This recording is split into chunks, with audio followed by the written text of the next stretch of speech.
All right. I just feel so much gratitude how long we go back. I know, it's so fun to see, Garrett as an adult. Definitely. Hi, everybody. Hi, guys. Hi, Karen. Hey guys. Hi, Hey, Hey Terrence. hi Jeff. So Matt, Jeff's coming to you from Massachusetts. He's part of our Lunch and Learn team every week. Karen's here. She's the director of our ministry. Terrence is, he's been on both Jeff and Terrence were on our Living Autistically panel and did an amazing job at our Just last 2 years neuroscience ago. conference. Terrence, tell Matt what you're doing for HPF now, how you're a liaison. Well, I'm the liaison spokesperson for the San Diego Symphony. Oh, wonderful. Thank you so much. And Catrielle, hi, nice to see you. Hi, good to see you too. She's one of my awesome interns, and she's been super helpful, and she loves attending these Lunch and Learns every week. And let's get started. I'll just kind of add people as they come in. I know there's a lot of people who will watch the recording as well. We had a lot of parents sign up. So I will share my screen. A couple Zoom rules as a refresher. To those of you who are returning and to those of you who are new, please mute yourself when you're not speaking. We recommend speaker view for presentation. Video sharing is optional, though we love to see all your smiling faces. And please type all questions and comments into the chat. We will have a Q&A at the end. I had even one person ask me if they could ask a question if they couldn't attend today, but I'll ask it at the end. So you'll have a chance to unmute yourself if you'd like to ask a question to our guest speaker today. A quick update from Autism Tree since March of 2020 last year, and the COVID pandemic hit San Diego. We have now reached over 591,000 people through our social media platforms, which is incredible. So thank you to everyone who has been following us on social media. Our posts have been shared over 1,018 times. Thank you for sharing our content. We've been putting out a lot of videos for our kids and families of activities that they can do at home. We now have 388 videos on our YouTube channel. Please subscribe today. It's grown immensely since last year. I still can't believe it. The amount of people who are all of our program managers, volunteers really stepped up and created a sense of community online for our kids and families. 342 of those videos were posted since March 12th. So thank you to everyone who has submitted a video, and we still are taking them. We post these Lunch and Learns weekly. We post videos from our volunteers weekly as well. Feel free to reach out if you'd like to submit your own. And we also have Reading with Autism Tree series, another video playlist that we have on our YouTube channel where our volunteers read children's books to our kids and families. We've posted 107 of those videos and reached over 50,000 people just through that series. We have now provided 259 events since March 28th of last year. And we're so proud to have our amazing program managers pivot 19 of our 20 programs online. And we are planning on doing more in-person events coming in July and August throughout the rest of the year. We have 24 events coming up between now and the end of next month. So if you want to get involved in any way, if you're a new family, please feel free to reach out to me directly and I'd be happy to set you up. Without further ado, I will pass it off to Dana Hoff, who will be introducing our 55th Lunch and Learn guest speaker today, Matthew Howarth. Thank you, Rebecca. I just have to reiterate that it's completely incredible that we've been doing this now we're starting our second year of Lunch and Learns, and everyone that's on this call has been growing this, I think, really important program together. That's why we're continuing it. Normally we wouldn't see Jeff, but a couple times a year. Now we get to see him every week.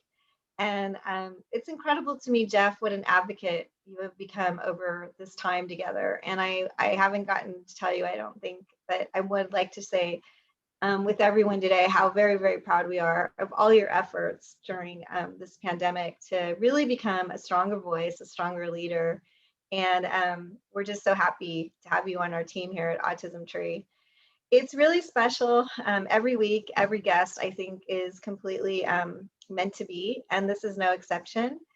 It was really fun on the pre-call. Matt and I go really far back to Sunset View Elementary School when Matt was at the school district, and he had been to our house before when Garrett was really little and had an IEP and a LOVAS program, and Matt came over, and I just remember how present and kind he was and how engaging he was with Garrett.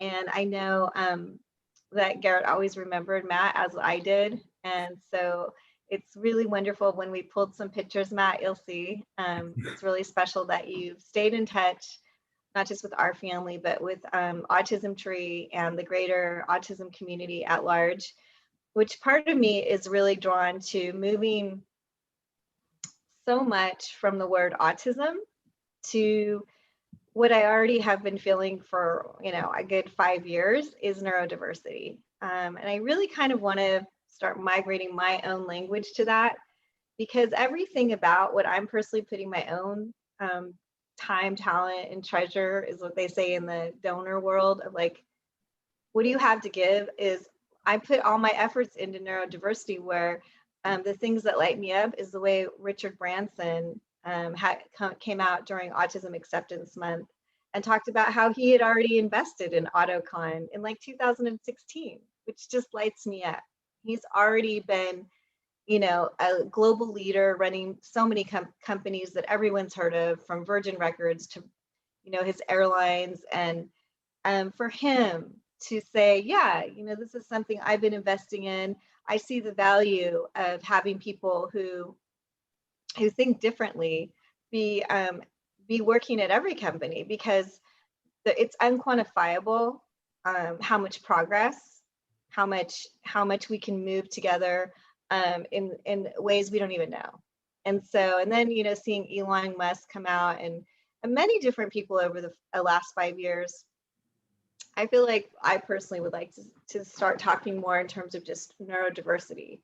And I'm kind of planting a seed with you, because I have been in my own mind thinking about changing the name of our foundation and our logo, and to reflect something bigger and more global. We're going into our first ever all virtual neuroscience conference. We're going to be putting it on the UCTV platform. And I just felt inspired to share this with you today, that it's incredible what we're accomplishing. So the Lunch and Learn isn't so much, Matt, since you're our guest today, about the number of people on this actual Lunch and Learn right now, this second. Like Rebecca said, we do a follow-up email.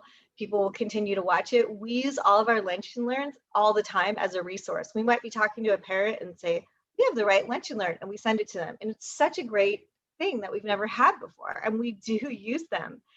And then, you saw Rebecca doing a recap. We never really tracked all of our social media channels, and now we do. And that is exponential, what we're accomplishing together.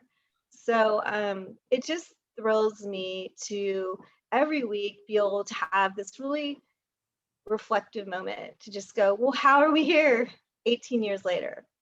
And why do we continue to have such a heartbeat that grows louder and louder and louder and stronger? And it's because we're getting to introduce new people who've always been on this path with us, and that's Matt.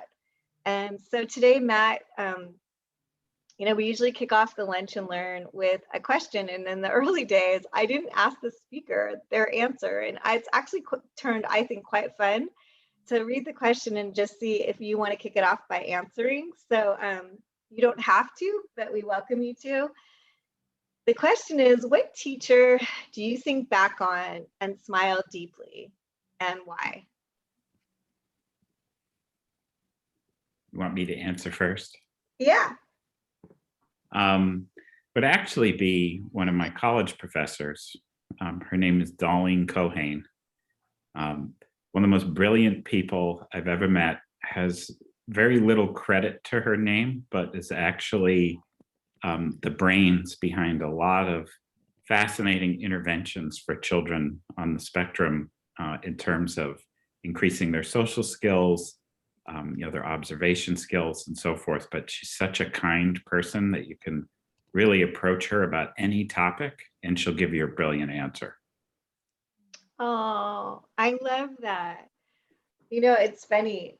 I thought of my favorite teacher, and it was my kindergarten teacher, Mrs. Togami. And I'm so grateful I had her as a kindergarten teacher because when I was doing the home program all the time with Garrett, I would think about how Mrs. Togami was very serious and structured, but super fun and out of the box.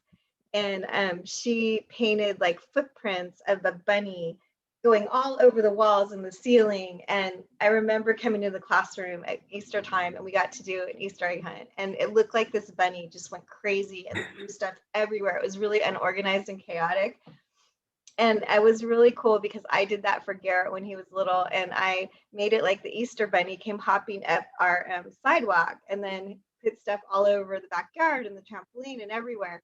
And um, I was so grateful that Todd didn't kill me or the neighbors because I thought I used washed off paint. And if you came to our house back then, you could see for years these big chocolate um, brown bunny prints that I had painted. They didn't wash off, which is pretty embarrassing. But I got all that inspiration from my kindergarten teacher, Mrs. Tozami. I feel like everything I really needed to learn, I probably did learn in kindergarten because of her. If anyone else types your answer in, we love sharing those in the follow-up email. What we do next, Matt, is we share a video that came from the inspiration of the speaker. And I hope you enjoy this video. It's less than 3 minutes, and it's kind of just kicking off our segment today with you. The future of education can't be found in a gadget or an app or a program or a product. It doesn't require a think tank full of pundits. No, the future of education can be found in your classroom. Your classroom is packed with creative potential. You have all the innovation you need right there in your room. You have the power to make it happen. It's what happens when you experiment. It's what happens when you give your students voice and choice. It's what happens when you abandon the scripted curriculum and take your students in their life. It's what happens when you teach to your students rather than teaching for text. It's what happens when you unleash the creative power of all of your students. Is anyone else having trouble with the audio? Yes, it faded out. Rebecca, the audio is not working. Okay, hold on. Let me. Sorry, everybody. I didn't know if it was just my computer. I can restart it. Hold on. Okay. Let's try this. The future of education can't be found in a gadget or an app or a program or a product. It doesn't require a think tank full of pundits. No, the future of education can be found in your classroom. Your classroom is packed with creative potential. You have all the innovation you need right there in your room. You have the power to make it happen. It's what happens when you experiment. It's what happens when you give your students voice and choice. It's what happens when you abandon the scripted curriculum and take your students off-road in their learning. It's what happens when you teach to your students. Rebecca, it's doing it again. I guess we won't show this video today. Okay, well, we can include this in the recap email, and people can watch it then as well. Yeah, it's not urgent, Matt. It's just kind of a way to kind of set the stage for things. I usually love our videos, but the next thing is I picked this quote for you.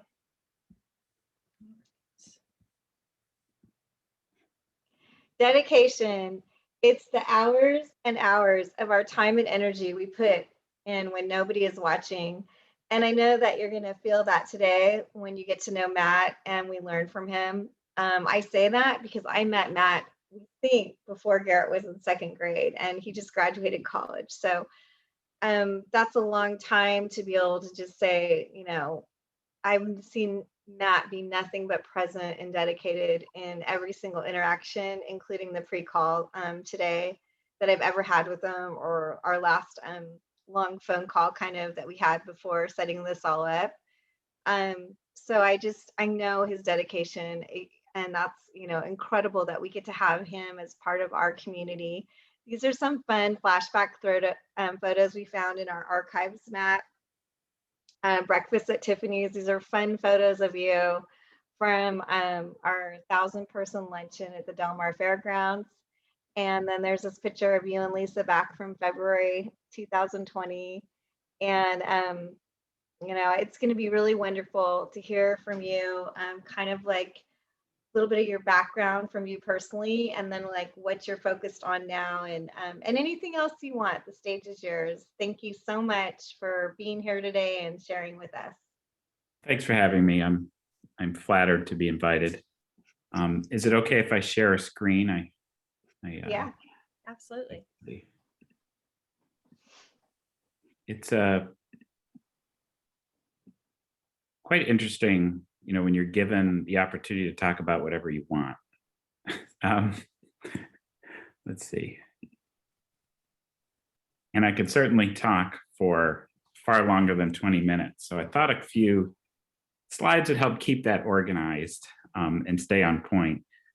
And really, I really wanted to pose this as a series of questions for us all to think about and maybe take back with us, not necessarily talk at you with information as much.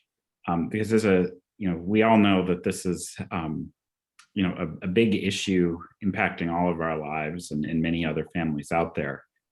It really, as a service provider, currently I have over 1,000 students I'm responsible for services for. But really the biggest question for me is, are we making a meaningful impact on their lives after services are over?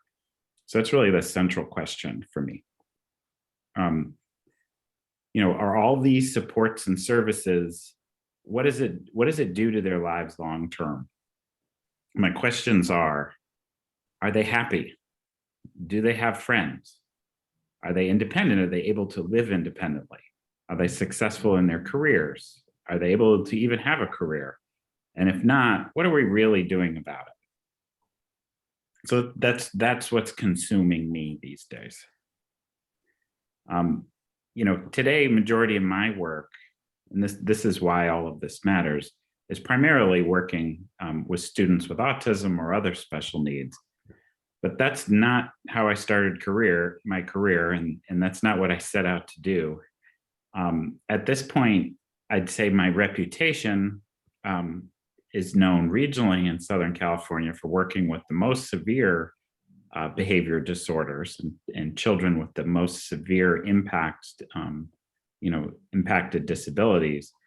But I started as a general ed teacher teaching elementary school. And interestingly, I went 23 years on this planet without ever encountering anyone with autism until I started teaching 6th grade in the Bay Area. And there was a young man I met back then. His nickname was Woody. And I'm going to tell you about him as just sort of a frame of reference. And for me, this kind of takes me from the beginning to where I am now.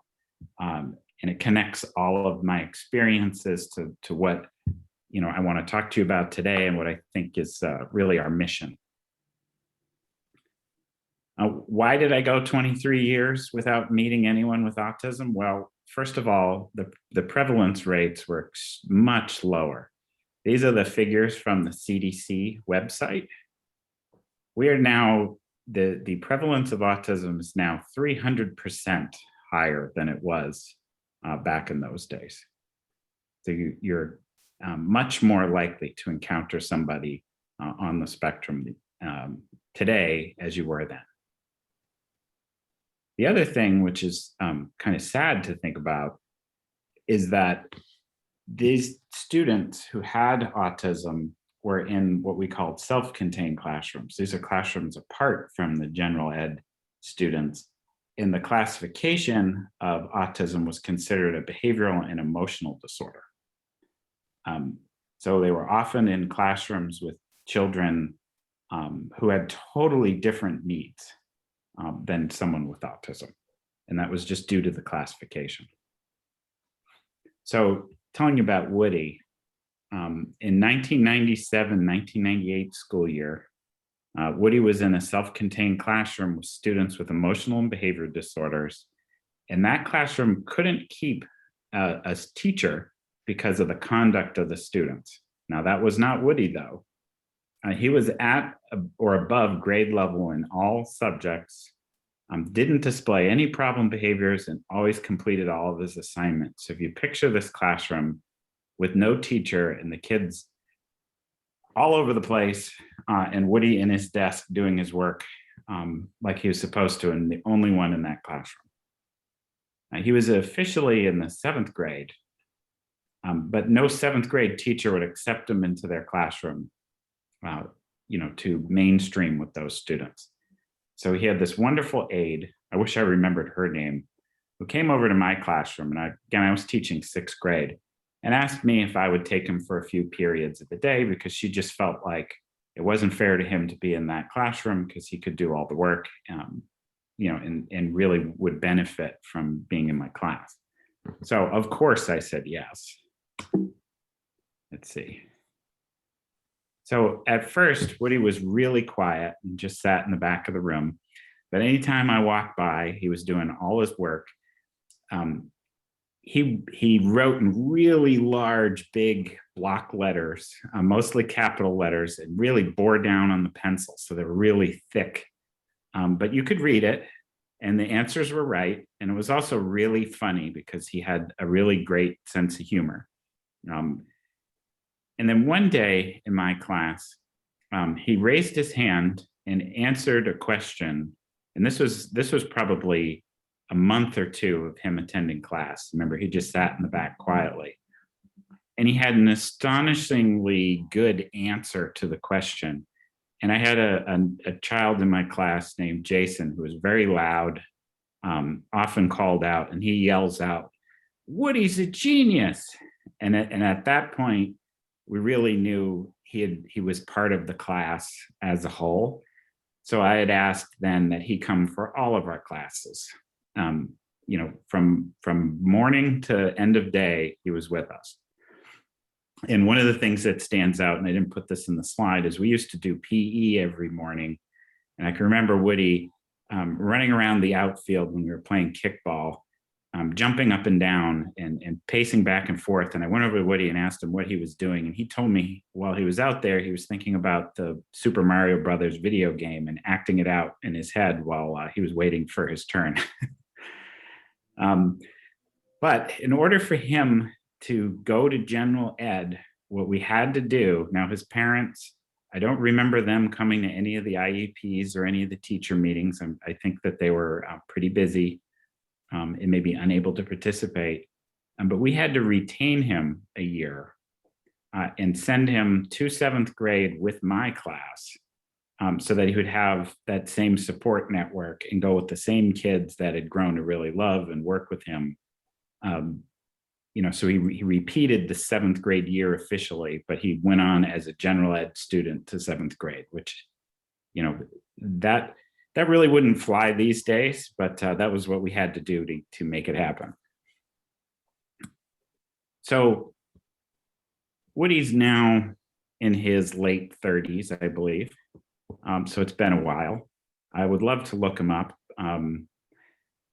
But my question is, what happens to any of our students after these experiences? As a teacher or receiving other types of services, what I do nowadays is much more intensive. I've gone from general ed teacher to then being special ed teacher to then working in the program office, which is where I first met Garrett. And now I run an organization that serves students in over 30 school districts, both in home and in classroom settings. My question really is, are we making any difference? How do we know?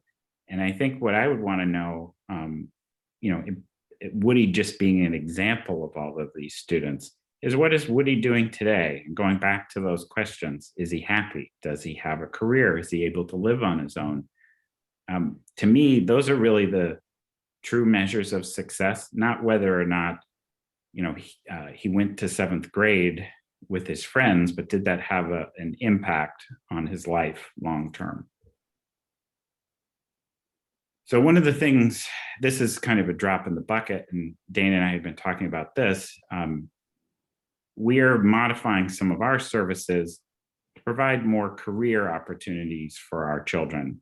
So, one example of that is we've engaged a camp who's with a developer from Apple, and we're going to hold it at the Fleet Science Center. And this is for younger kids, but to teach them STEAM activities such as coding, robotics, video editing. I think skills that our clients would often be interested in, but would also be something that really build on strengths and give them job opportunities in the long run.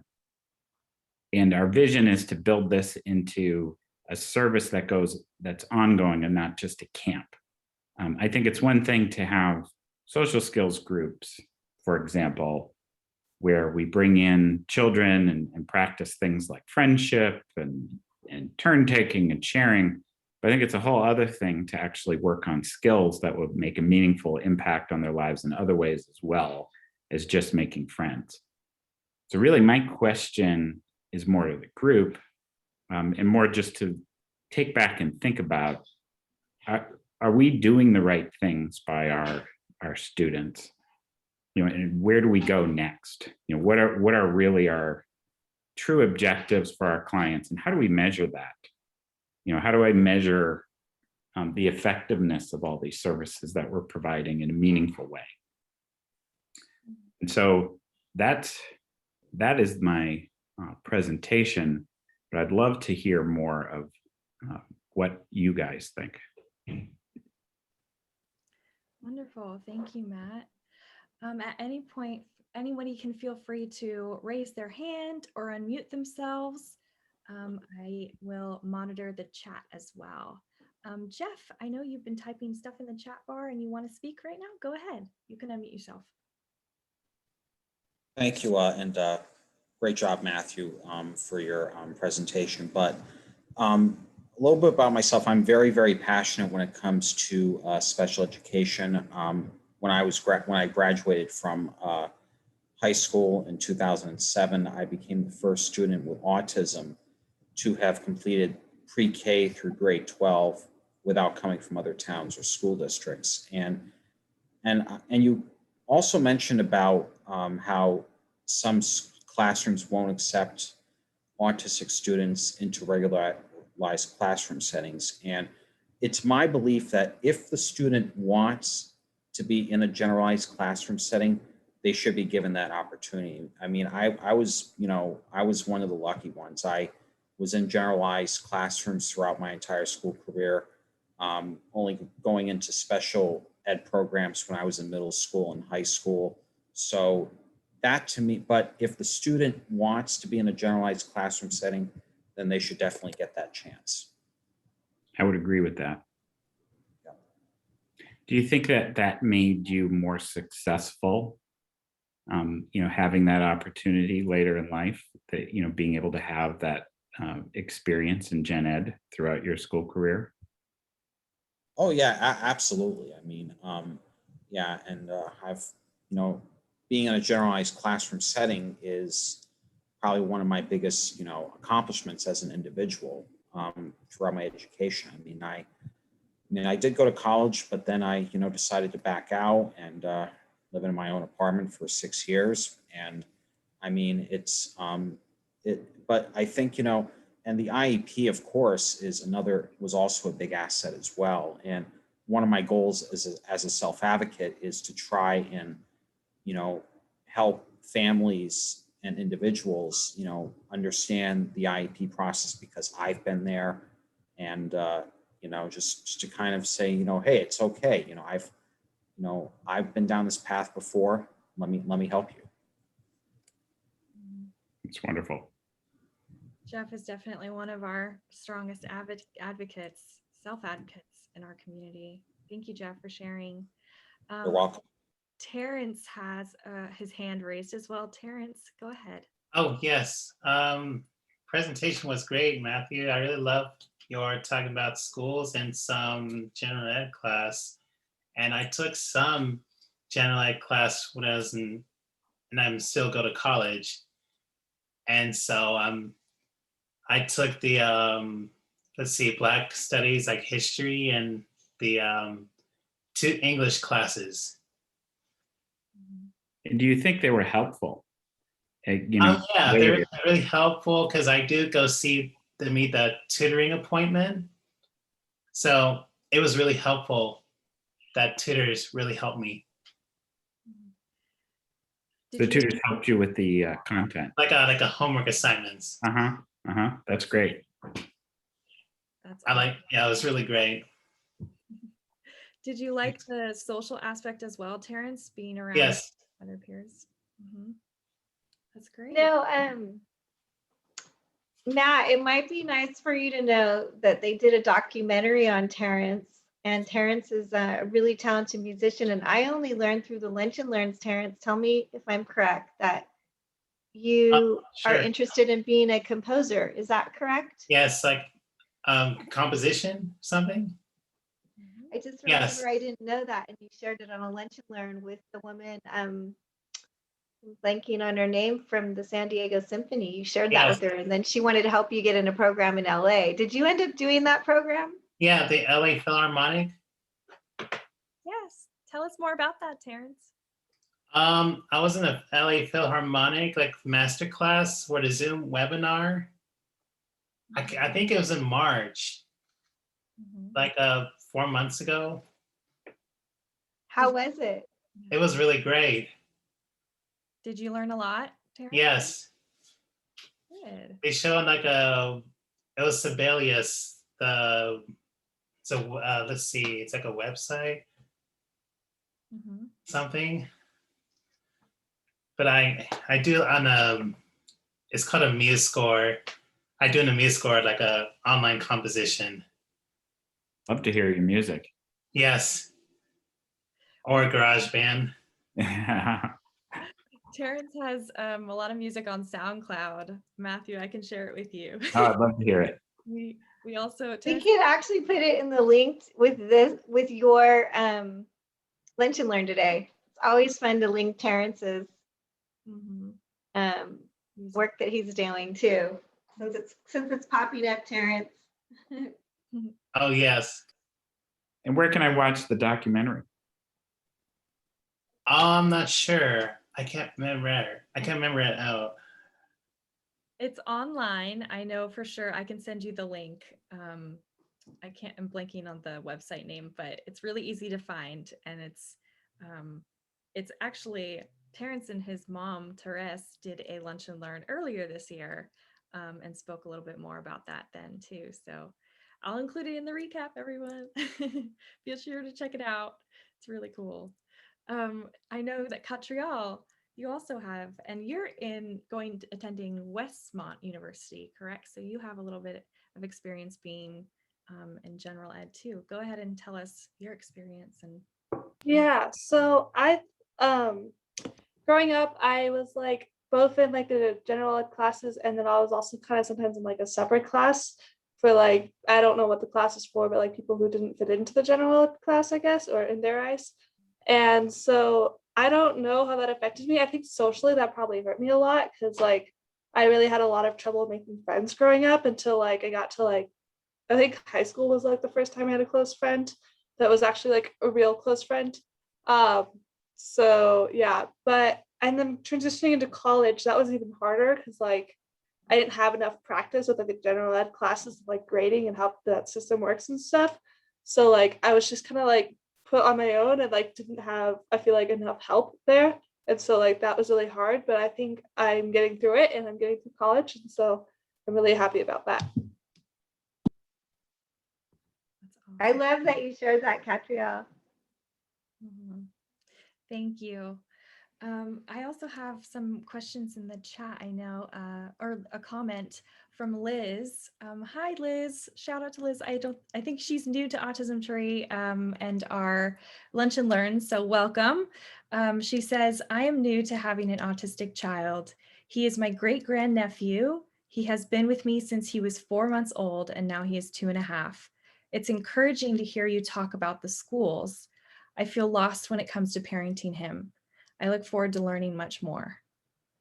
Awesome, Liz. What I can tell you about the schools is that, children with autism don't fit neatly into any of the boxes that are set up for our students. I know that, having experience in a variety of different contexts for schools, schools are set up largely to push children through the academic content. That is the explicit instruction that goes on, whereas the implicit instruction is the social stuff that happens. So when you think back to school, you remember times with your friends and activities and socializing with them and the names of those kids, but that isn't something that is laid out intentionally, by the school board in terms of what curriculum they're going to follow or what their stated objectives are. And then when you take somebody with autism spectrum disorder, the need area is typically social, not necessarily academic. And so it's almost reversed of what the school is set up to do. And I think that the schools really struggle in understanding how to teach the social piece, particularly to a student, like the example I gave of Woody. He could do the academics, but the social piece was a mystery to him. And, we were teaching science and language arts. We weren't teaching social skills. That was the class. So the kids are expected to sit quietly, raise their hand. Those really aren't social skills that are useful beyond a classroom. So I think that's the main challenge is, we have this ever-growing population that doesn't fit neatly into the programs that exist. So how do you navigate that? And I think from the older, participants here that have already been through the system, that are on this autism spectrum disorder, it sounds like a variety of services were appropriate for their needs. But I think getting the school district and yourself on the same page can be a challenge. Yes, and Liz, thank you, Matthew. That's all really good advice and input. Liz, if you want any resources at all, you can feel free to reach out to me, and I'll connect you to resources to help you with the school district if you ever need help with IEPs or any of that. And also we'll include, Matt, is it okay if we include your contact info in the recap email as well? Yeah, absolutely. Great. So you can reach out any individual questions. I do have a question from Otto Lana, who is one of our amazing, brilliant teens. And he and his mom, Shelly, couldn't be here today because Otto usually has speech at this time. But he wanted to be sure that I asked this question for him. He's a typer and he runs our typers group.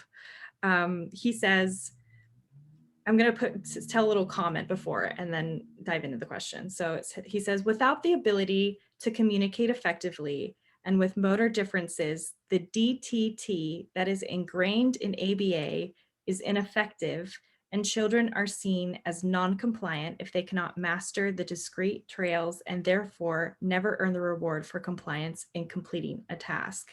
So Matt, you're the CEO of Verbal Behavior Associates. The focus is mostly on ABA. So how does VBA incorporate AAC and AT into its ABA? So what we look for communication-wise is the system for the individual that has the widest audience and is easy to use and best meets their needs and their strengths. So obviously, vocal communication is the thing that we all have with us all the time that reaches the widest audience, but we all know that there are students who can't access that or utilize that. So the next preference would be an AAC device, which would have a vocal output, and the child be taught to use that, because every one of us probably has a device in our close personal proximity that can have a voice output, and then you could do a text to speech or use an app that converts pictures to speech. So that would be the second preference, certainly. Writing or typing would obviously be a good skill component of that, or an alternative if a device wasn't available. And then we would move down the hierarchy, based on the student's strengths and what is most easy. Gestures is a good one. ASL is always an option. It's American Sign Language. However, very few people actually speak it. So, that's why we would prefer AAC most of the time, for our population. And then the last option would be something more low tech, like a picture exchange or something of that sort. Carrying around a big book of picture icons is not something that you often see, with adults. So that's a good starting place, but we often will take that and bridge that to AAC device. Awesome. Thank you so much, Matthew. This was so educational, and I loved your story of Woody too. I think that's a perfect tie across all your experience and where you are now. And we just are really grateful that you're a part of our community. So thank you for speaking today. Thank you. I want to give a shout out to Cindy. I just realized she's on here. Matt, Cindy's coming to you from Newtown Square, Pennsylvania, and she's definitely been helping us on the Lunch and Learns for over a year now. Nice to see you, Cindy. Yay. She's waving hi. We love it. Awesome. Well, I'd love to take a group picture before we go of everyone who attended today. So if you have a camera and you'd like to be in our picture, now's the time to share your camera so we can see your beautiful smiles. All right, I'll take a screenshot. Ready? 1, 2, 3. Awesome. All right. Well, thank you to everyone for joining today. And again, thank you to Matthew. And we hope to see you all again next week. And stay on the lookout. I want to plant a seed today before we leave. Cindy, we are having a couple people that we adore that are now in Philly. So I'm wondering if you might be a liaison this year, and it would be to Alexa Zono just moved there, and she's going to be starting Temple University, studying to be an OT. We can send you a little video of her. I don't know if she's moved there yet, but she will be there. And then Nicole Oliveira graduated UC Davis, and she's now at University of Penn doing Alzheimer's research, and she's a new college grad. So I'm trying to hook them up, but it would be fun to have you in the mix, Cindy. Absolutely. Give both of them my contact information. Yeah. And if you can forward me their contact information when they'll be here, I'll absolutely reach out to them and, familiarize them with the area and make them feel at home. That would be great. I love your new haircut. Thank you. So cute. Thank you for that. I just wanted to plant that seed while we were on together and let everybody else here too, in case there's someone in Philly. I think Cindy would be a great liaison. She already has been. She did our East Coast tour with us and made it extra special. Mm-hmm. We love our East Coast family. Yes, big time, and it's growing. Our West Coast peeps are coming out there. Thank you, Matt, so much. Thank you to everyone for being here. Thanks for having me. Have a great rest Take of your care, guys. Take care. Bye. Have a Okay, good bye. one. Bye. Bye.